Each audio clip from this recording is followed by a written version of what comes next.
الكريم أما بعد அல்லாஹ்வின் பேரருள் பெருங்கருணை அல்லாஹ் தஆலா மனிதர்களையும் மோமின்களாக முஸ்லிம்களாக உலகத்தில் படைத்து மோமின்களாக முஸ்லிம்களாக வாழ வைத்திருக்கிறான். அல்ஹம்துலில்லாஹ் அல்ஹம்துலில்லாஹ். அதிலும் குறிப்பாக அல்லாஹ்வுடைய பிரியமான நபி கண்மணி முஹம்மது ரசூலுல்லாஹி ஸல்லல்லாஹு அலைஹி வஸல்லம் அவர்களுடைய அருளை இந்த உம்மத்திலே ஆக்கி பாக்கியம் நிறைந்த இந்த ஜும்மாவுடைய நாளில் நம் அனைவர்களையும் ஒன்று கூட்டியிருக்கிறான். அல்ஹம்துலில்லாஹ் அல்ஹம்துலில்லாஹ். அன்பான பெரியார்களே, சகோதரர்களே, அல்லாஹ்வை பயந்து அல்லாஹ்வால் அவர்கள் தூதர் கண்மணி முஹம்மது ரசூலுல்லாஹி ஸல்லல்லாஹு அலைஹி வஸல்லம் அவர்களால் நம் மீது விதிக்கப்பட்ட ஏவல் வேண்டுதல் அனைத்தையும் ஏகமனதாக எடுத்து நடக்க வேண்டும் என்று என்னையும் உங்களையும் அன்போடு வேண்டிக் கொள்கிறேன். அல்லாஹ் தஆலா வழி வகுப்பானாக. ஆமீன் ஆமீன் யா ரப்பல் ஆலமீன். அருமையான சகோதரர்களே, நாம் எல்லாம் ஒரு புனிதமிக்க ஒரு மாதத்தை நாம் எதிர்நோக்கி இருக்கிறோம். இந்த மாதத்திலே எல்லா அமல்களும் ஒன்று சேர கிடைக்கக்கூடிய ஒரு புனிதமான மாதம். இது போன்ற ஒரு மாதத்தை நாம் பார்க்க முடியாது.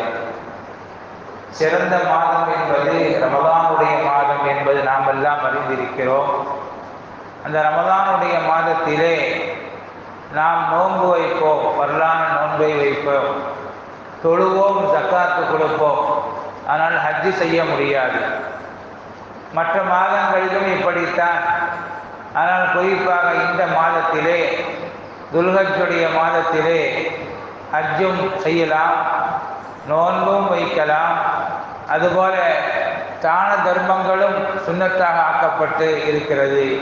தொழுகையும் இரவு பகல் நேரங்களிலே நம்மை தொழுவதும் நமக்கு புனிதமாக ஆக்கப்பட்ட ஒரு புனிதமான துல்ஹஜ்ஜுடைய மாதம். அல்லாஹ் தஆலா அருள்மறையிலே சொல்லுவான், இன்ன இத்தத்த ஷுஹூரி இந்தல்லாஹி இஸ்னா அஷர ஷஹரன் ஃபீ கிதாபில்லாஹ் யௌம ஹலகஸ் ஸமாவாதி வல் அர்த். அல்லாஹ் தஆலா வானம் பூமியை என்று படைத்தானோ அன்றே 12 மாதங்கள் என்று அல்லாஹ் தீர்மானித்து விட்டார். அதிலே 4 மாதங்கள் கண்ணியமான மாதம். அது என்ன மாதம்? துல்காதா மாதம், துல்ஹஜ் மாதம், முஹர்ரம் மாதம். அதே போல ஷாபான் மாதத்திற்கு முன்னால் வரக்கூடிய ரஜபு மாதம் ஆகிய 4 மாதங்கள். இந்த மாதங்கள் கண்ணியமான மாதம். இந்த மாதத்திலே போர் செய்யக்கூடாது என்று அரபியாக்கள் அவர்களாகவே விதித்திருந்தார்கள். சண்டையிடக்கூடாது, யார் வேண்டுமானாலும் எந்த ஊருக்கு வேண்டுமானாலும் போய் கொள்ளலாம், எந்த தடையும் இல்லை என்பதை அன்று அரபியாக்கள் முடிவு செய்தார்கள். இது நல்ல காரியம் என்பதற்காக வேண்டி அல்லாஹும் அதை ஆமோதித்து விட்டான். இது என்னுடைய விதிதான், நானும் அப்படித்தான் வைத்திருக்கிறேன் என்று அந்த மாதத்தை கண்ணியமான மாதமாகவே அல்லாஹும் அதை ஆக்கிவிட்டான். அருமையானவர்களே, அதுபோன்ற அந்த 4 மாதங்களில் ஒரு மாதம்தான் இந்த துல்ஹஜ்ஜுடைய மாதம். இந்த மாதத்திலே தான் உலகத்தில் உள்ள எல்லா பாகங்களிலும் உள்ள எல்லா இனத்தவர்களும், எல்லா மொழியவர்களும், எல்லா தேசத்தவர்களும் ஒரே இடத்திலே ஒன்று கூடக்கூடிய ஒரு புனிதமிக்க மாதம் அது. இந்த மாதம் அல்லாத வேறு மாதங்களிலே ஒன்று கூடினால் அந்த கடமை நிறைவேறாது. வேறு நாட்களிலே ஒன்று கூடினாலும் அந்த கடமை நிறைவேறாது. அப்பேற்பட்ட ஒரு புனிதமான ஒரு மாதம், புனிதமான ஒரு அமல், ஹஜ்ஜு செய்யக்கூடிய ஒரு அமல். அருமையானவர்களே, நபிகள் பெருமானார் ஸல்லல்லாஹு அலைஹி வஸல்லம் அவர்கள் தங்களுடைய வாழ்நாளிலே 5 உம்ராக்கள் செய்திருக்கிறார்கள். ஆனால் ஒரே ஒரு ஹஜ்ஜு தான் செய்தார்கள் ஸல்லல்லாஹு அலைஹி வஸல்லம் அவர்கள். அந்த ஹஜ்ஜி ஹிஜ்ரி 10ஆம் ஆண்டு கடைசியாக பெருமானார் ஸல்லல்லாஹு அலைஹி வஸல்லம் அவர்கள் செய்த ஹஜ்ஜி, அந்த ஹஜ்ஜுக்கு பெயரு ஹஜ்ஜத்துல் விதா என்று சொல்லுவார்கள். கடைசி வருடத்திலே பெருமானார் ஸல்லல்லாஹு அலைஹி வஸல்லம் அவர்கள் துல்ஹஜ் மாதம் ஹஜ்ஜி செய்து அந்த வருடம் ரபீஉல் அவ்வலிலே வஃபாத்தானார்கள் என்பது நமக்கு சரித்திரம் சொல்லித்தரக்கூடிய ஒரு பாடம். அந்த மாதத்திலே பெருமானார் ஸல்லல்லாஹு அலைஹி வஸல்லம் அவர்கள் தன்னுடைய கடைசி ஹஜ்ஜிலே, ஹஜ்ஜத்துல் விதாவிலே, அரஃபா மைதானத்திலே ஒன்று கூடி மக்களுக்கு மத்தியில் ஒரு பிரச்சாரம் செய்தார்கள், உபதேசம் செய்தார்கள். அந்த உபதேசம் ஹஜ்ஜத்துல் விதாவிலே செய்த உபதேசம் என்று உலகமெல்லாம் சொல்லப்படும். சரித்திர ஆசிரியர்களால், ஹதீஸ் கிரந்தத்தை எழுதக்கூடிய வல்லுநர்களால், முஹத்திஸ்களால், உலகத்தில் உள்ள எல்லா இமாம்களாலும் போற்றப்படக்கூடிய பொன்னெழுத்துக்களால் பொறிக்கப்பட வேண்டிய அழகிய உபதேசம் என்று அந்த உபதேசத்தை சொல்லுவார்கள். ஹஜ்ஜத்துல் விதாவுடைய உபதேசம் அது. பெருமானார் ஸல்லல்லாஹு அலைஹி வஸல்லம் அவர்கள் பொது பயான் செய்தது. பொதுவாக எல்லா மக்களையும் ஒன்று கூட்டி ஒரே நேரத்திலே பேசிய உபதேசம் அது. அந்த உபதேசத்தை பெருமானார் ஸல்லல்லாஹு அலைஹி வஸல்லம் சொன்னார்கள், அடுத்த ஆண்டு நான் உங்களோடு ஹயாத்தோடு இருப்பனா இல்லையா என்று எனக்கு தெரியாது. அடுத்த வருடம் நான் உங்களோடு நீங்கள் என்னை பார்க்க முடியுமா முடியாதா என்பது தெரியாது. நான் உங்களை சந்திப்பேனா, நீங்கள் என்னை சந்திப்பீர்களா என்று தெரியாது. ஆகவே இப்பொழுது நான் சில விஷயங்களை சொல்லிவிடுகிறேன் என்று பெருமானார் ஸல்லல்லாஹு அலைஹி வஸல்லம் அவர்கள் சஹாபா பெருமக்களுக்கு சில உபதேசத்தை செய்தார்கள். செய்தது மட்டுமல்லாமல் இங்கு வந்தவர்கள் வராதவர்களுக்கு இதை எத்தி வைத்து விடுங்கள் என்று பெருமானார் ஸல்லல்லாஹு அலைஹி வஸல்லம் சொன்னார்கள். அப்படி என்னதான் சொன்னார்கள் என்றால், பொன்னெழுத்துக்களால் பொறிக்கப்பட வேண்டிய முக்கியமான காரியம் என்றால் அப்படி என்ன செய்து விட்டார்கள்? அடியார்களுடைய கடமைகளை, அடியார்களுடைய உரிமைகளை பற்றி அன்று பெருமானார் ஸல்லல்லாஹு அலைஹி வஸல்லம் அவர்கள் சொன்னார்கள். யாரும் யாருக்கும் எந்த வகையிலும் தீங்கு இழைத்து விடக்கூடாது. ஸல்லல்லாஹு அலைஹி வஸல்லம் சொன்னார்கள், இன்னமா அம்வாலுக்கும் வஅவுலாத் இன்னமா அம்வாலுக்கும் இன்னமா திமாவுக்கும் இன்ன திமாஅக்கும் வஅம்வாலுக்கும் வஅராதுக்கும் ஹராமுன் அலைக்கும். உங்களுடைய இரத்தமும், உங்களுடைய உயிரும், உங்களுடைய மானமும், உங்களுடைய பொருளும் அது உங்கள் மீது ஹராமாக்கப்பட்டு இருக்கிறது என்று பெருமானார் ஸல்லல்லாஹு அலைஹி வஸல்லம் சொன்னார்கள். அது என்ன? யாருடைய பொருள் ஹராம்? ஒரு மூமினுடைய பொருளை அடுத்த ஒரு மூமின் அது யாரும் அநியாயமான முறையில் எடுத்துவிட முடியாது. நியாயமான முறையிலே ஒருவரிடத்திலே பணத்தை வாங்கிக் கொள்ளலாம். ஒருவரிடத்திலே பணத்தை வாங்கி பொருள் வாங்குவதற்கோ கடன் பெறுவதற்கோ பணத்தை வாங்கலாம். யாரிடத்திலிருந்தும் யாரும் எந்த பணத்தை அபகரித்து விடக்கூடாது. அதுபோல ஒரு உயிரை, இன்னொரு உயிரை யாரும் எடுத்து விட முடியாது. ஒருவர் கொலை செய்து விடக்கூடாது. உங்களுடைய மூமியினுடைய ஒரு உயிர் அது ஒரு புனிதமானது, அடுத்த மூமியின் மீது ஹராமாக இருக்கிறது. ஒரு மூமியினுடைய பொருள் அடுத்த மூமியினுக்கு அது ஹராமாக இருக்கிறது. ஒரு மூமியினுடைய மானம் அடுத்த ஒரு மூமினுக்கு ஹராமாக இருக்கிறது. யாரும் அநியாயமான முறையிலே, அநாகரிகமான முறையிலே, உரிமை இல்லாமல் அடுத்தவருடைய மூமியினுடைய உயிரை பறிப்பதோ, அவருடைய பொருளை அபகரித்துக் கொள்வதோ, ஏமாற்றி விடுவதோ, அவருடைய மானத்திற்கு பங்கம் விளைவிப்பதோ ஹராம் என்று பெருமானார் ஸல்லல்லாஹு அலைஹி வஸல்லம் அவர்கள் அது புனிதமானது என்று சொன்னார்கள். ஸல்லல்லாஹு அலைஹி வஸல்லம் எந்த அளவுக்கு புனிதமானது என்றால், இன்ன பலதக்கும் ஹாதா வ இன்ன ஷஹரக்கும் ஹாதா வ இன்ன யௌமக்கும் ஹாதா. அரஃபாவுடைய நாளிலே சொன்னார்கள், இதே பெருமானார் ஸல்லல்லாஹு அலைஹி வஸல்லம் இன்றைய மாதம் எந்த மாதம் தெரியுமா என்று சஹாபா பெருமக்களிடத்திலே கேள்வி கேட்டார்கள். யா ரசூலல்லாஹ், நீங்களே சொல்லுங்கள் என்றார்கள். இந்த மாதம் தான் துல்ஹஜ் மாதம். இன்றைய நாள் எப்படிப்பட்ட நாள் தெரியுமா என்று சஹாபாக்களிடத்திலே கேட்டார்கள். யா ரசூலல்லாஹ், சஹாபாக்கள் நினைத்தார்கள் வேறு ஏதோ ஒரு பேரை சொல்ல போகிறார்களோ என்று யோசனை பண்ணாங்க. ஸல்லல்லாஹு அலைஹி வஸல்லம் சொன்னார்கள், இன்றைய நாள் அரஃபாவுடைய நாள். அதுபோல இந்த ஊர் எப்படிப்பட்ட ஊர் தெரியுமா? இந்த ஊர் எப்படிப்பட்ட ஊர் தெரியுமா என்று ஸல்லல்லாஹு அலைஹி வஸல்லம் கேட்டார்கள். யா ரசூலல்லாஹ், தாங்களே சொல்லுங்களேன் என்ற பொழுது, இதுதான் அல்லாஹ்வுடைய ஹரம், இதுதான் மக்கா. இந்த மக்காவிற்கு ஒருவர் வந்துவிட்டால் ஒரு புல்லை கூட புடுங்கக்கூடாது, ஒரு மரத்தை வெட்டக்கூடாது, வெட்டுவதற்கு அனுமதி கிடையாது.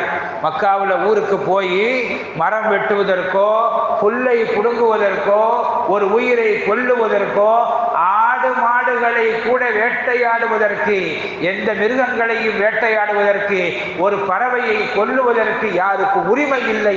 இது ஹரமுல் என்று பெருமானார் ஸல்லல்லாஹு அலைஹி வஸல்லம் சொன்னார்கள். அந்த ஊர், நம்ம ஊர்ல ஒரு பறவையை பிடிச்சிட்டா குற்றம் இல்லை, நம்ம ஊர்ல ஒரு பிராணியை வேட்டையாடி விட்டால் குற்றம் இல்லை. ஆனால் அங்கு கூட கொசு அடிக்கலாம், தப்பில்லை.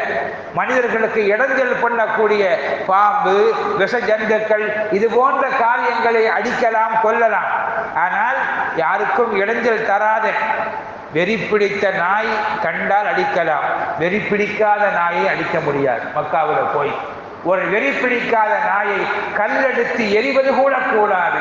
அந்த ஊர்ல போய் தான் வேட்டையாடலை, ஆனா யாரோ ஒருவர் அறுத்து கொடுத்தார், வெளியூர்ல இருந்து அறுத்து கறி வந்துச்சுன்னா அந்த கறியை சாப்பிட்டு கிடலாம். ஆனால் அங்கோ ஒரு மாடு நிற்குது, அங்க ஒரு ஆடு நிற்குது, அங்க ஒரு மான் நிற்குது, அங்க ஒரு பறவை நிற்குது, அடி என்று ஐடியா கொடுப்பது கூட கூடாது. மக்காவிற்கு சென்று விட்டார். புல்லை புடுங்குவது கூட கூடாது. சஹாபா பெருமக்கள் கேட்டார்கள், யா ரசூலல்லாஹ், இதுஹர் என்ற ஒரு புல் இருக்குது, அந்த புல்லுக்கு மட்டும் அனுமதி கொடுங்களேன் அப்படின்னு சஹாபா பெருமக்கள் கேட்டார். புகாரில வரக்கூடிய ஹதீஸ். இதுஹர் என்ற ஒரு புல் இருக்குது, அந்த புல்லு இருக்கு, அந்த புல்லை வச்சு என்னப்பா செய்வீங்க என்று கேட்ட பொழுது சஹாபாக்கள் சொன்னார்கள், யா ரசூலல்லாஹ், எங்க வீடெல்லாம் பெரிய கார வீடு கிடையாது, எல்லாமே கீத்து வீடு தான். அந்த வீடுகளுக்கு மேல நாங்க இந்த புல்லை போட்டு கொள்ளுவோம், வெயில் தாக்காமல் இருப்பதற்காக வேண்டி, மழையுடைய தாக்கம் இல்லாமல் இருப்பதற்காக வேண்டி, குளிருடைய தாக்கம் இல்லாமல் இருப்பதற்காக வேண்டி கீத்து வீடுகளுக்கு மேல நாங்கள் புல்லை போட்டு கொள்ளுவோம். எங்களுடைய மையத்துகளை கபரில் அடக்கும் பொழுது புல்ல மேல நாங்க வச்சிருவோம், மண்ணு உழாத அளவுக்கு. நாம இன்னைக்கு ஓலப்பாய் வைக்கிறோம், பாய் வைக்கிறோம். நாம சில ஊர்களில் ஓலப்பாய், சில ஊரில் சாதா பாய் வைக்கிறாங்க. அவங்க புல்லை வைக்கக்கூடிய பழக்கம் இருந்தது.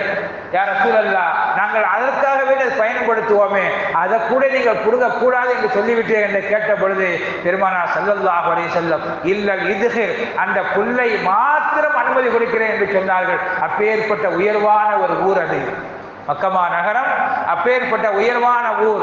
இந்த ஊருக்கு எவ்வளவு மரியாதை இருக்கிறதோ, ஸல்லல்லாஹு அலைஹி வஸல்லம் சொன்னார்கள், இந்த ஊருக்கு எவ்வளவு மரியாதை இருக்கிறதோ, இன்னைக்கும் மக்காவுக்கு போனா சட்டம், ஒருவர் ஒரு புறாவையோ ஒரு பறவையை கொண்டு விட்டால் அதற்கு பகரமாக அவதாரம், தண்ட குற்றம் அவர் கொடுத்தாக வேண்டும். யார்கிட்ட போய் கொடுக்கிறது? அதுக்கு சதக்கா கொடுக்கணும். அதை போய் ஒரு சின்ன பறவையை கொண்டாலும் கூட, ஒரு மரத்தை வெட்டினாலும் கூட அதற்கென்று பரிகாரத்தை அவர் கொடுத்துத்தான் ஆக வேண்டும், கொடுக்காமல் தப்பிக்க முடியாது என்று அவ்வளவு உயர்வான ஒரு ஊர். பெருமானார் ஸல்லல்லாஹு அலைஹி வஸல்லம் சொன்னார்கள், இந்த ஊருக்கு எவ்வளவு மரியாதை இருக்கிறதோ, அதிலும் இந்த அரஃபா தினத்திற்கு எவ்வளவு மரியாதை இருக்கிறதோ, இந்த மாதத்திற்கு எவ்வளவு மரியாதை இருக்கிறதோ, அதை விட உயர்வானது ஒரு மூமியினுடைய மானம், அதை விட உயர்வானது ஒரு மூமியினுடைய பொருள், அதை விட உயர்வானது ஒரு மூமியினுடைய ரத்தம், உயிர் என்று பெருமானார் ஸல்லல்லாஹு அலைஹி வஸல்லம் சொன்னார்கள். காபத்துல்லாவை விட ஒரு மூமியினுடைய மானம் உயர்வானது, காபாவை விட ஒரு மூமியினுடைய உயிர் உயர்வானது. அவ்வளவு சீக்கிரமாக அதை நீங்கள் நகையாகி விடாதீர்கள், விளையாட்டாக எடுத்து விடாதீர்கள், அது உங்களுக்கு மீது ஹராமாக்கப்பட்டு இருக்கிறது என்று பெருமானார் ஸல்லல்லாஹு அலைஹி வஸல்லம் சொன்னார்கள். அருமையானவர்களே, இந்த மாதத்திற்கு சிறப்பு இருக்கிறது. எவ்வளவு பெரிய சிறப்பு! பெருமானார் ஸல்லல்லாஹு அலைஹி வஸல்லம் சொன்னார்கள், குறிப்பிட்ட சில நாள்கள்ல அல்லாஹ்வுக்கு அமல் செய்வதற்கு உகந்த ஒரு நாள் என்றால் என்று சொன்னால் இந்த நாள் தான். இதை விட இந்த நாள், இந்த துல்ஹஜ்ஜுடைய 10 நாள், அது அவ்வளவு பெரிய உயர்வான ஒரு அமல். இதை விட உயர்வான ஒரு அமல் இருக்கிறதா என்றால் இருக்கிறது. ஒருவர் போருக்கு செல்கிறார், அவர் முடிவு பண்ணி போறாரு, போருக்கு போகும்போது நான் வெற்றியோடு தான் திரும்பி வரவே மாட்டேன் என்ற எண்ணத்திலே போகிறார். போருக்கு போறாரு, நான் திரும்பி வரமாட்டேன் என்ற எண்ணத்தோடு போகிறார். அதே போல வீட்டுக்கு அவர் திரும்பி வரவே இல்லை.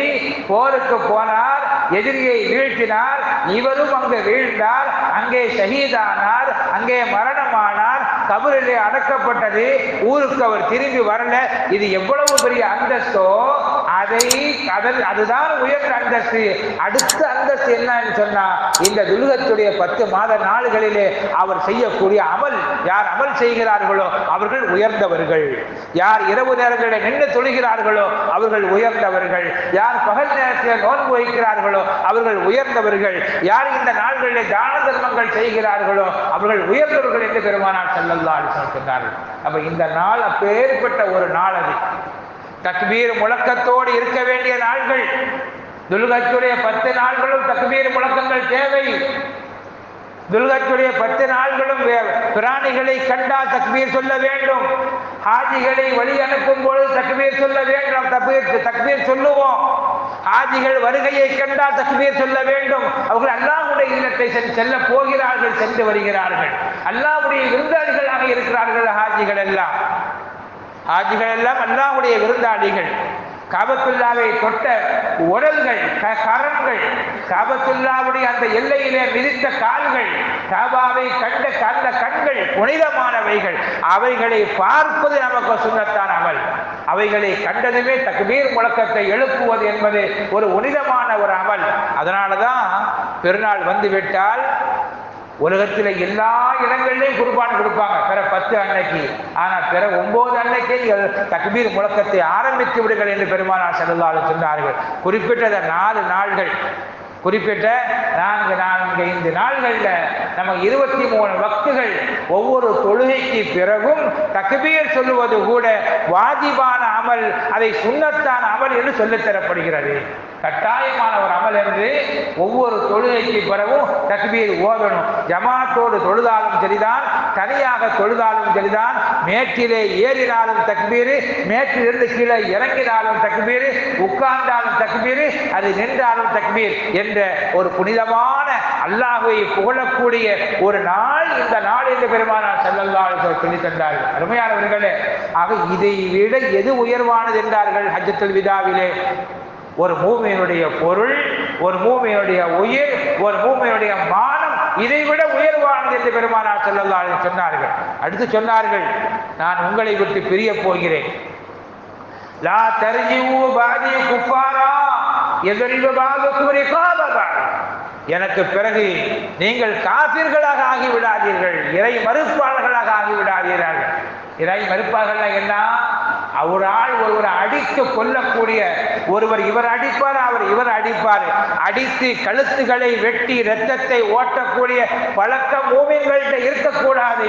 மூமின்களிடத்தில் இல்லை. அது மூமின்களுடைய பண்பாடே கிடையாது.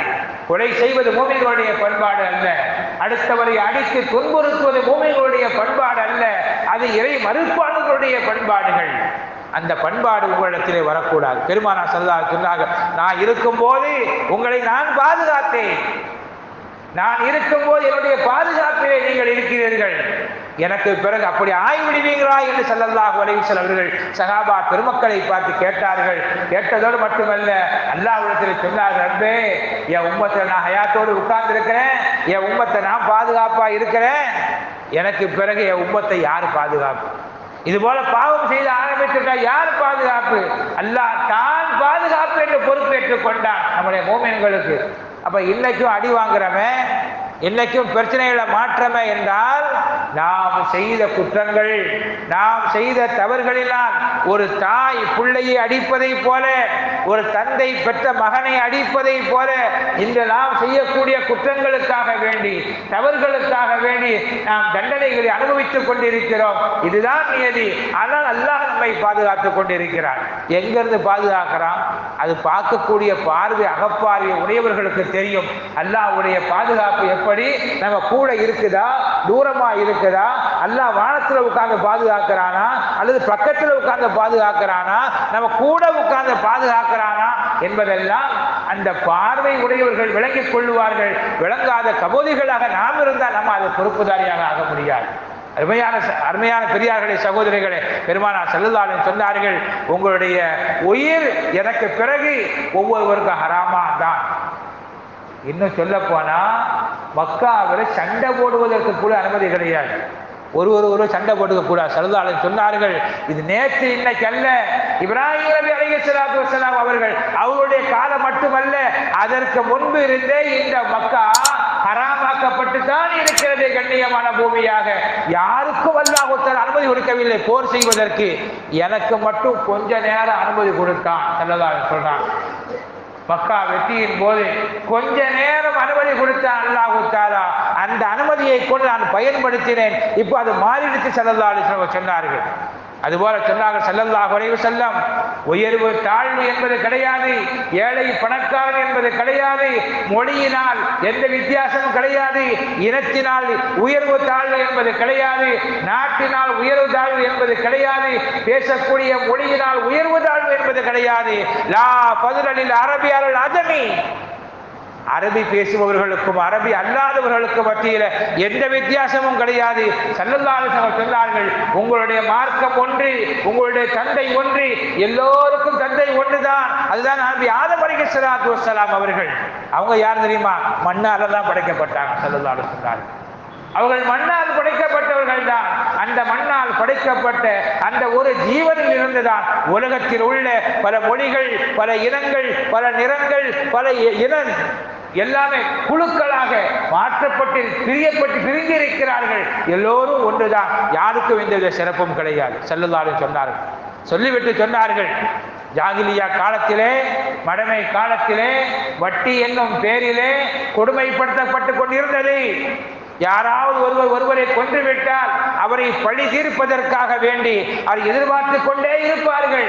எப்ப டயம் கிடைக்கிறதோ பழி தீர்த்து விடுவார்கள்.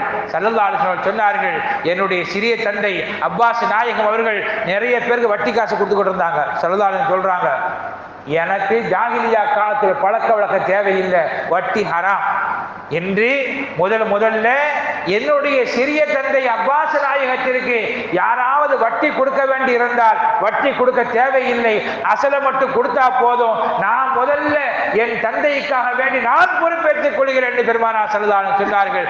இனி யாரும் யாருக்கும் வட்டி கொடுக்க கூடாது என்றார் ஸல்லல்லாஹு அலைஹி வஸல்லம். என் தந்தைக்காக வேண்டி வரக்கூடிய அந்த வட்டியை நான் ஹலாலாக்கி விட்டேன், நான் தள்ளுபடி செய்து விட்டேன் என்று பெருமானார் ஸல்லல்லாஹு அவங்கள்ட்ட கேட்கவே இல்லை. அப்பாஸ் நாயகத்தில் கேட்கவே இல்லை, இவர்களாக அறிவித்து விட்டார்கள் பெருமானார் ஸல்லல்லாஹு அலைஹி வஸல்லம்.